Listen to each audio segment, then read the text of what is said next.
Forget gurus. Forget anyone claiming to be an online business expert without going through the challenges of entrepreneurship themselves. The Real Money, Real Business podcast is here to prove the best insights in online business comes from your fellow online business builders. We dig into stories of entrepreneurs selling their business on the Empire Flippers marketplace so that you can learn how they made their business profitable, how they overcame obstacles, and what lessons they learned in their online journey. If you want to take your business and your knowledge to the next level, you've come to the right podcast. Let's get started.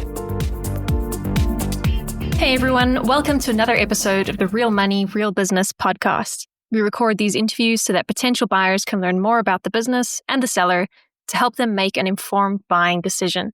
If you would like to learn more about this business, including details like what type of business it is, how much revenue and profit it makes, and all of the assets included with the business, simply visit empireflippers.com/marketplace and search for this business's listing number, which you can find in the video thumbnail and in the description.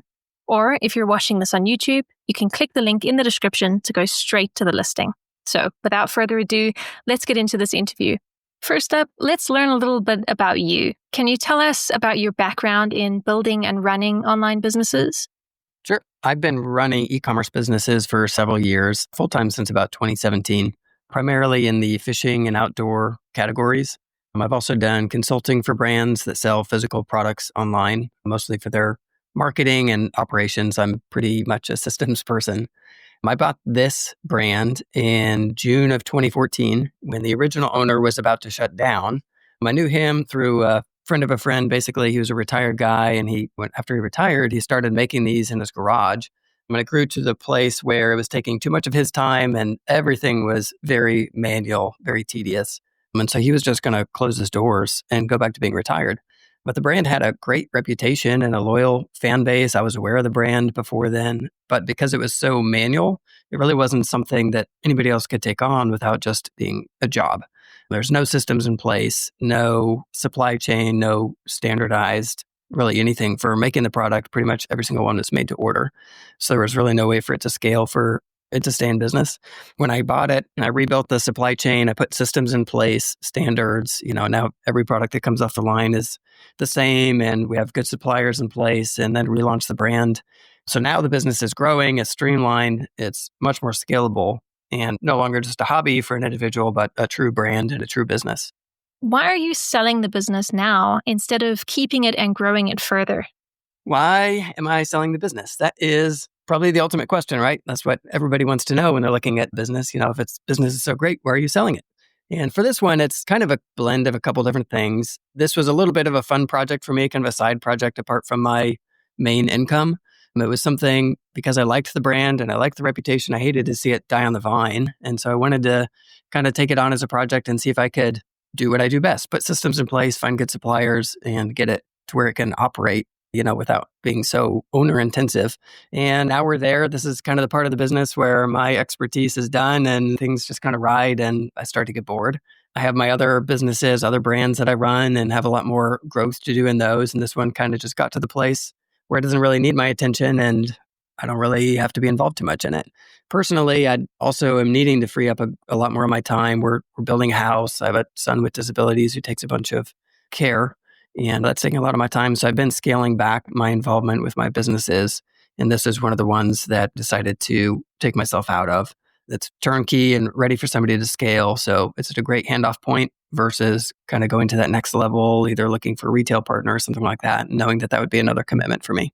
Can you describe the amount and the type of work that you do on this business to maintain it? The amount of time that I work on the business, early on, it was a lot of involvement, a lot of kind of redesigning the products, coming up with vendors, a lot of samples, a lot of testing, a lot of customer feedback. Once we got those systems in place, and now we have a contractor who does assembly, and I have a warehouse we do fulfillment stuff for. So fulfillment's pretty easy. My average, even when I'm involved in fulfillment things, is probably about 7 hours a week total. What that looks like is managing inventory and restocking orders, updating inventory on the website when we have shipments arrive, when we have inventory arrive, going into the website and updating the inventory totals. I do, depending on who's in my office during the day, I can prep and ship orders. That maybe takes 20 or 30 minutes a day for somebody. And then the other part that I'm involved in is on the marketing piece. We have a group of anglers who use our product who send us a lot of content. And so a couple times a month, I go and look at the content that they've sent in and repurpose that stuff, either posting it to social media or using some of it in some of our educational, like our customer service content. If there's a repeated question, I'll ask this group, hey, can somebody send me a picture of this particular thing? And then take that content back and put it into our customer service tools. So if you were to keep this business, what are some of the ways you would try to grow it? If I were to keep this business, there's definitely a couple things I see from my seat that would be low-hanging fruit and then kind of next level growth opportunities. From my point of view, the lowest hanging fruit would be running paid ads, paid traffic, Google shopping ads, that kind of thing. We tested some of that early on, but it's when we were still doing product development. We really didn't have the inventory to support that. I haven't gone back and turned those back on yet. That definitely is something that somebody could turn back on and be able to reach more shoppers. I would invest some time in content production. So we have, this great group of anglers who send us awesome content, showing the product in use, showing success with it. Almost every single day, we're getting that kind of content. And I have not done enough to repurpose that and use it for organic social content or paid social content. There's this huge pool of assets just sitting there. That's low-hanging fruit that I see. Always options of adding colors, doing limited releases for a season or for, a particular event, that kind of thing within the product line. I think probably the next level of effort would be doing a little bit of focus on some retail. We've done zero outreach for finding retail stores, but we have been contacted and have set up a number of small independent, like mom and pop shops who have contacted us to buy wholesale. And it's clear like there just isn't another product that they can get that serves this particular customer niche. So I think outbound contact to more of those would definitely be an opportunity. And then, the next like golden goose opportunity after that would be a lot of the big box retail stores are adding shelf space to serve this niche. And there's not a retail ready product available for them to buy yet. So if somebody had retail experience or connections with that or wanted to go find a partner to do that, I definitely think doing a package for retail for this product would be a great opportunity to get a big box connection. One other opportunity that we've played with back and forth, and initially when I first bought the business, there was a contractor who we already knew who was able to do assembly for us. And that was the kind of a no-brainer for me in the beginning. I didn't want to take on the time of bringing that assembly to my warehouse, to our office. So we have the contractor assembling it, but now that we have put together the process for that and built some fixtures for it, it would be super easy to bring that back in-house and either if somebody wanted to owner-operator do it themselves or pay an hourly person. Now that that system is there and the fixtures are done and we have a system for it, it would be a really easy way to grow the margin would be to either owner-operator do that stuff themselves or pay an hourly person rather than paying the contractor to do that assembly. Right. And what would you say are the biggest risks with this business that buyers should be aware of? I think the biggest risk for this business is just being able to gauge the scale, gauge how fast it's growing and make sure to stay ahead of inventory ordering. We didn't really realize how fast things were going to pick up once we got the systems in place and started some simple marketing. Stockouts, have been the biggest bummer that we get a new inventory in and then we turn the marketing again, then it sells out too quick. And so we're out of stock. That I think is probably one of the biggest risks. We're insulated in a couple ways. We get some of our components from overseas, but we use, a contractor in the US for assembly. We use off-the-shelf products from the US, components from the US for a lot of it. And then we use a fabricator in the US for the metal part of the product. So we're insulated in that way, but just staying on top of ordering and making sure that all those components are coming in timely manner, I think is the biggest risk. I suppose there's always I think it would be silly to ignore the possibility that things like, Amazon's whims, are always a potential risk, although this is not a particularly competitive category. We kind of have made our own way there. It's not, something with a lot of regulations or a lot of, certifications are required on Amazon. So at least in that way, it's probably a lot more insulated than some of the much more competitive and much more regulated categories on Amazon. How much support are you willing to offer the buyer who acquires this business? I am definitely willing to offer support to a buyer. I want to see the business succeed. I want to be able to convey, the systems and things we've created and make sure that those continue as useful tools as much as you would want to use them.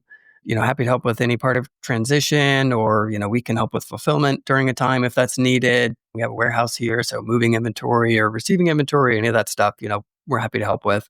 Definitely want to make myself available by phone or text or email or video call, as you not just get things transferred over, but then, as you're running the business and as you run in anything for the first time, a first time customer question that you haven't had to answer yet, those kinds of things, I definitely am willing to be available for. Are you open to negotiating something like an earn-out agreement? For deal structure, I think my ideal preference would be, for a clean upfront deal, use Empire Flippers for escrow, payment goes in there, transition happens, and then whatever the mile markers are to release that. It's a pretty small business. I don't think that that's, we're not talking about a multi-million-dollar deal that is so dependent on making sure everything goes well. But, if you have a different idea or need something to work a different way, feel free to let me know and I'll consider it. Okay, final question. If you had to put yourself in the shoes of a buyer, why is your business a business worth buying? If I was a buyer considering this business, there's a couple things that I would be looking at as to, is this a business that's worth buying? I think probably one thing that is pretty interesting from my point of view is, I've been in the outdoor space fishing niche for a while. And this particular niche is one of the fastest growing. It's the fastest growing in most states in the US. So that's pretty interesting. It's interesting to me watch the big box retailers adding shelf space for this niche. So those are all indicators to me that there's a rising demand for this to serve this niche of customers. For somebody who already has an e-commerce operation or e-commerce background, this is a super easy bolt-on business. Suppliers are in place, just add fulfillment, inventory, warehousing doesn't take up a ton of space. Manufacturer partners are in place, assembly's in place. So it really is just, add these SKUs into your account and you're off and rolling.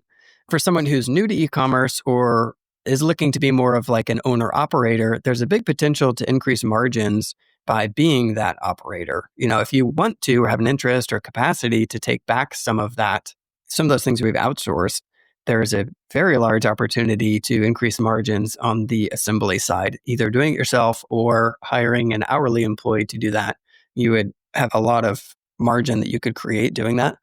For any kind of like content creator or influencer or outdoor enthusiast, if you're creating content, you're looking for some kind of physical product brand to attach to or attach to your existing brand. This brand already has a community built around it. There's already engaged users. We have a pro staff of anglers who are already using the product and submitting content and helping content. They've been very responsive when we've sent like particular requests, like, hey, we need a video that shows this and then this and then this. They've been able to help create that content. So if you are somebody who already has a good handle on distribution of that content or you have an audience, a lot of that stuff is in place and would be able to add onto your business very easily. All right, everyone. Thanks for listening. To learn more and see if this business is still for sale, head over to empireflippers.com/marketplace and search for this business listing number, which you can find in the video thumbnail and description. Or if you're watching this on YouTube, click the link in the description to go straight to the listing. Once you've unlocked this listing, you'll find everything you need to know about this business. So, thanks for joining us. See you next time.